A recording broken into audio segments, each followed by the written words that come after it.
Good evening everyone. तो कैसे हैं आप सब। पिछले वीडियो में हमने वास्तविक संख्याओं के बारे में जाना था। तो वास्तविक संख्याएं हमने ये जाना था कि वास्तविक संख्याएं कितने प्रकार की होती हैं और कौन कौन सी संख्याएं होती हैं। ये सारी बातें हम पिछले वीडियो में जान चुके हैं।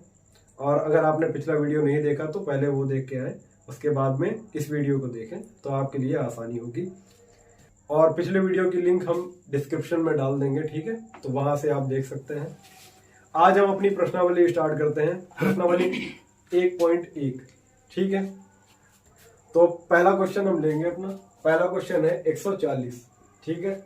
अब इसके गुणनखंड कैसे करेंगे, देखिए यहाँ पर पहले हल डाल लेंगे हम, ठीक है, और इस तरीके से हम इसके गुणनखंड करेंगे, ठीक।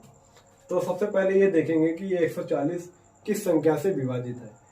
जिसके इकाई का अंक 0 यानी कि सम हो तो वह संख्या हमारी क्या होती है, 2 से विभाजित होती है, यानी कि ये छोटी से छोटी 2 संख्या से विभाजित है, ठीक है।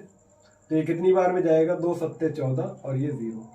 फिर उसके बाद में अब ये देखेंगे कि अभी भी ये 0 आ रहा है, यानी कि फिर ये 2 से विभाजित है, तो 2 से फिर हम इसे काटेंगे। कितनी बार में जाएगा, 2 3 6 और 7 में से 6 गया, 1 बचा, फिर 0 उतार लेंगे, यानी कि हमारा हो गया 10, 2 पंजे 10। अब यहाँ पे देखेंगे ये हमारा इकाई का अंक क्या विषम आ रहा है, तो यानी कि यह संख्या जो है अब 2 से विभाजित नहीं होगी।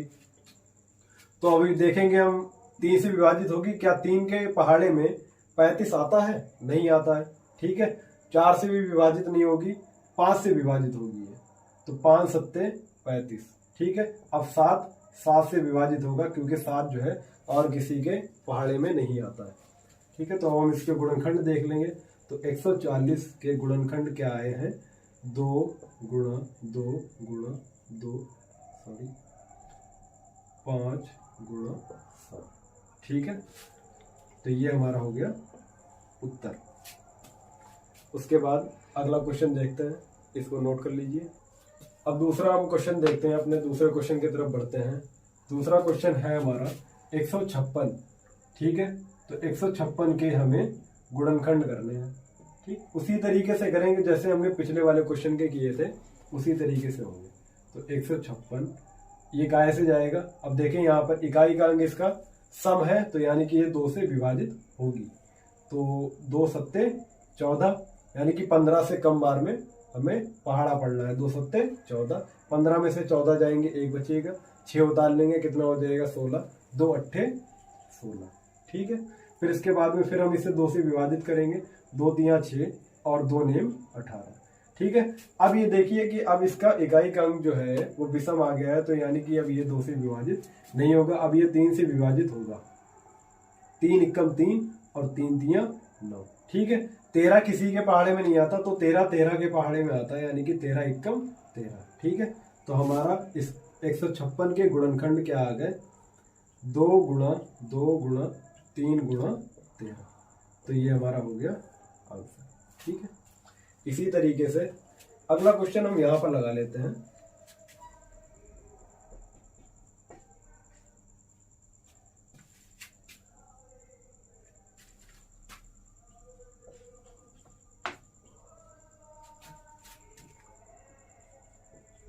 हल डाल लेते हैं, सेम उसी तरीके से हम करेंगे।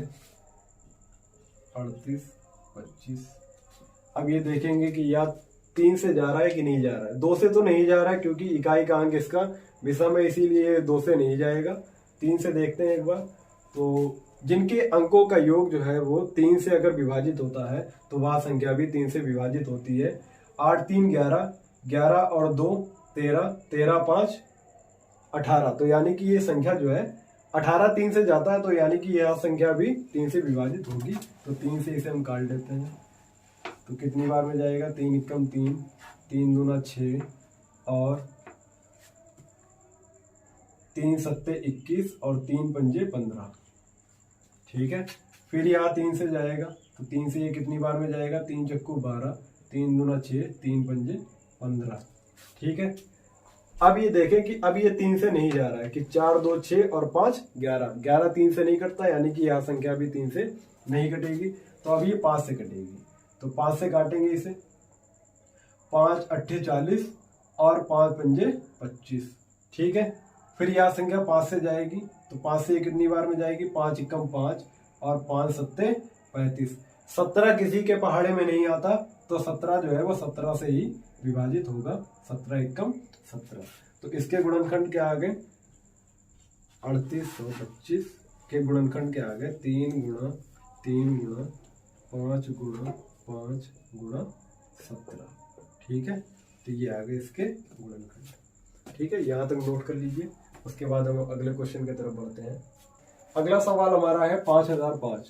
ठीक है, तो अब इसके हम गुणनखंड करेंगे जैसे हमने पिछले वाले क्वेश्चन के किए थे, सेम उसी तरीके से हम इस वाले क्वेश्चन के भी गुणनखंड करेंगे। ठीक है, 5005। अब यहाँ देखेंगे 5005 जो है वो किस संख्या से विभाजित है।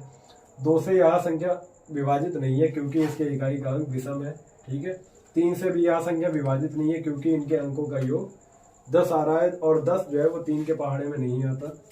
तो यानी कि यह संख्या फिर 5 से विभाजित होगी। 5 एकम 5 और बाकी ये 2 जीरो ऐसे ही उतार लेंगे और 5 एकम 5। ठीक है, अब उसके बाद यह संख्या जो है वो 7 से कटेगी। ठीक है, तो 7 से इसको हम काटेंगे, 7 एकम 7।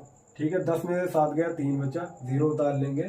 ठीक है, अब 7 का पहाड़ा हम कितनी बार पढ़ेंगे कि 30 आ जाएगा, 30 से कम है तो 7 चौक 28। ठीक है, 30 में से 28 जाएगा, 2 बचेगा, 1 उतार लेंगे, 21 हो जाएगा, 7 तियां 21। ठीक है, अब यह संख्या जो है वो 7 से नहीं जा रही है। ठीक, अब यह संख्या जाएगी हमारी 11 से।